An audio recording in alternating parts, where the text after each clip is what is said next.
Hello दोस्तों, नमस्कार। आज 22 अप्रैल दिन मंगलवार है। 22 अप्रैल से जुड़ी बड़ी खबरों पर आइए फटाफट नजर डालते हैं। हफ्ते के पहले कारोबारी दिन सेंसेक्स 855.30 अंकों की बढ़त के साथ 79,408.50 के स्तर पर पहुंच गया, तो वहीं दूसरी ओर निफ्टी 273.90 अंक चढ़कर 24,125.55 अंक पर पहुंच गया।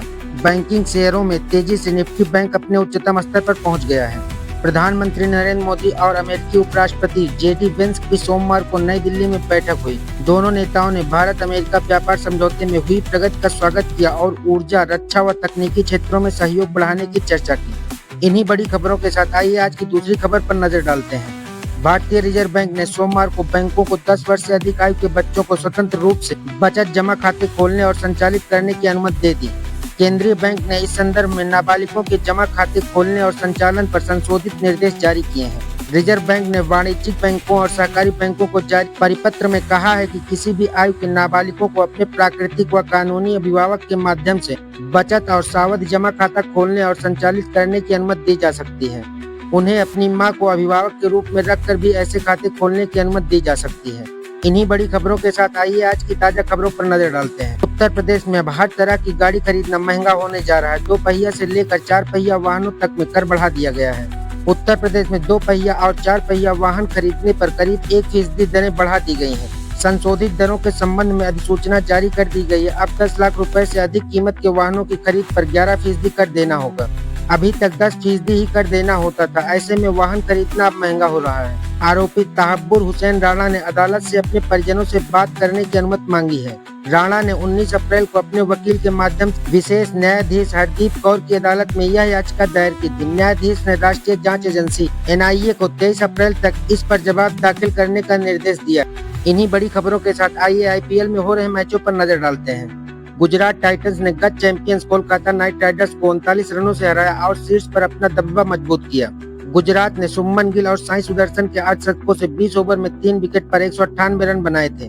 जवाब में KKR की टीम 20 ओवर में 8 विकेट पर 159 रन ही बना सकी। इस सीजन यह पहली बार जब KKR ने लगातार 2 मैच गंवाए हैं। सपा अध्यक्ष और पूर्व मुख्यमंत्री अखिलेश यादव ने कहा कि दलितों पर अत्याचार के मामले में भाजपा सरकार के समय में यूपी नंबर 1 पर बन गया है।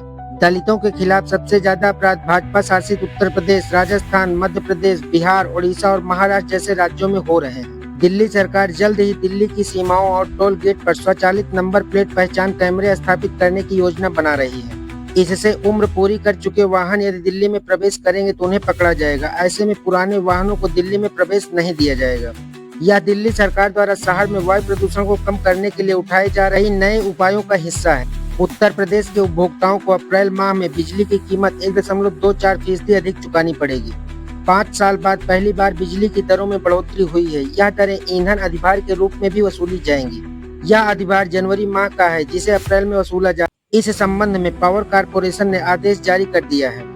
इसके लिए बिल तैयार करने वाले सॉफ्टवेयर में बदलाव भी कर दिया गया है। दिल्ली की राउज एवेन्यू कोर्ट ने 2024 में निषेधाज्ञा लागू होने के बावजूद चुनाव आयोग के सामने विरोध प्रदर्शन करने के लिए TMC नेताओं डेरेक ओब्रायन, सागरिका घोष और साकेत गोखले को सोमवार को तलब की।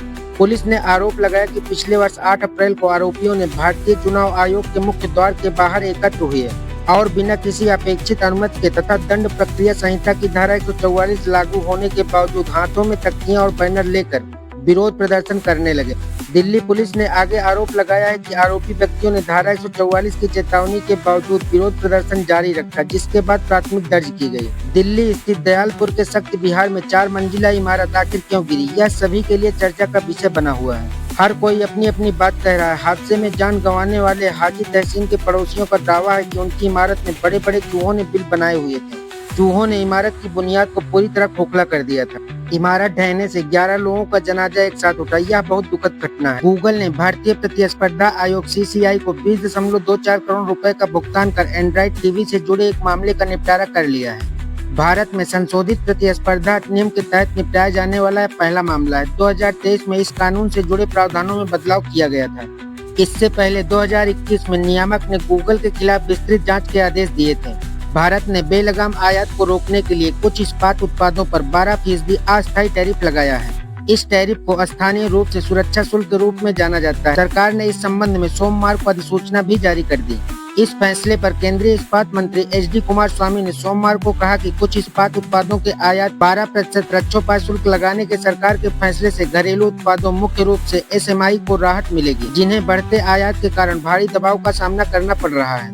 एक बार निवेश कर हर साल बना सकते हैं 1 लाख से ज्यादा। पोस्ट ऑफिस की इस स्कीम में सालाना 7.4% ब्याज। कपल पोस्ट ऑफिस की मंथली इनकम स्कीम में ज्वाइंट अकाउंट खुलवाकर हर साल 1.11 लाख और सिंगल अकाउंट के जरिए 66,660 रुपए की कमाई कर सकते हैं। इसमें अकाउंट खोलने के लिए कम से कम 1,000 रुपए का निवेश जरूरी है। इसके बाद 1,000 रुपए के गुणज में जमा कर सकते हैं। ज्वाइंट अकाउंट में अधिकतम 15 लाख और सिंगल अकाउंट में 9 लाख रुपए जमा कर सकते हैं। वेटिकन के पहले लैटिन अमेरिकी पादरी पोप फ्रांसिस का निधन हो गया। वह 88 वर्ष के थे। उनके निधन पर भारत सरकार ने उनके सम्मान में 3 दिवसीय राजकीय शोक की घोषणा की है।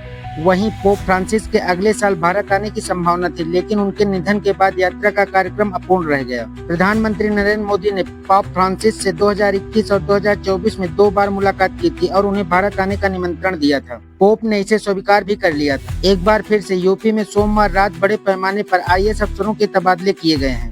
करीब 33 आईएएस अधिकारियों का तबादला कर दिया गया। आईएएस विशाल सिंह नए सूचना निदेशक बना दिए गए हैं। वाराणसी के मंडलायुक्त को नई जिम्मेदारी दी गई है। वाराणसी, बरेली, अम्बेडकर नगर, आजमगढ़, गाजीपुर, झांसी, महोबा समेत कई जिलों के जिलाधिकारी बदले गए हैं। इन्हीं बड़ी खबरों के साथ आइए आज का मौसम देख लेते हैं। आज का मौसम 22 अप्रैल 2024। मौसम विभाग ने दिल्ली, एनसीआर समेत देश भर के मौसम के लिए पूर्वानुमान जारी किया है। आईएमडी का कहना है कि कल अलग अलग राज्यों में मौसम का मिजाज अलग अलग रहेगा। उत्तर और पश्चिम भारत में भीषण गर्मी और लू का प्रकोप जारी रहने की संभावना है, जबकि पूर्वोत्तर और दक्षिणी राज्यों में बारिश राहत दे सकती है। पश्चिमी विक्षोभ के प्रभाव से कुछ क्षेत्रों में हल्की बारिश और तेज हवाएं भी देखने को मिल सकती है। इन्हीं बड़ी खबरों के साथ आइए सराफा बाजार पर नजर डालते हैं। अखिल भारतीय सराफा संघ के अनुसार 99.9% शुद्धता वाले सोने का भाव सोमवार को 99,800 रुपए प्रति 10 ग्राम पर पहुंच गया।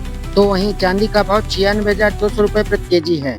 ऐसे ही बड़ी खबरों के लिए वीडियो को लाइक कर लें और चैनल को सब्सक्राइब कर लें, जिससे कि डेली का न्यूज अपडेट आपको मिलता रहे। आपका दिन शुभ हो। धन्यवाद।